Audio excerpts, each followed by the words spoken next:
In this video, we are going to talk about the AIDA framework. What is the AIDA framework?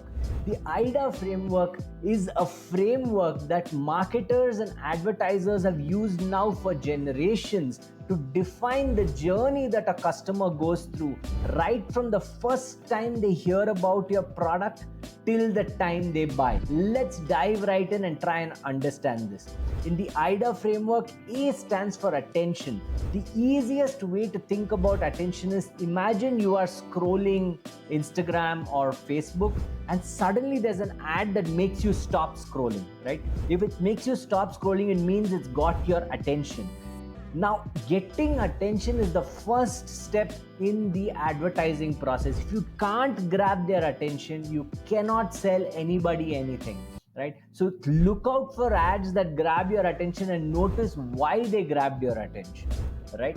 The next step, once they've gotten your attention, they need to actually talk about the problem and the solution that they have, right? That's how you keep the interest going.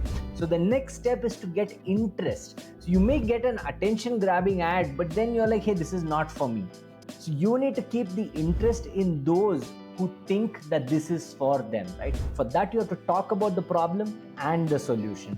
The next step in the AIDA framework is decision making. This is the holy grail.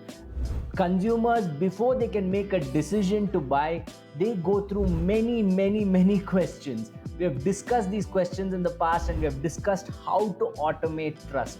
This is where you go ahead and apply every single concept on automating trust at this stage, right? And next, you are going down to action, which means if they have decided, they should know where to buy. You should make it easy to buy. You should have different payment options so that they can make the purchase.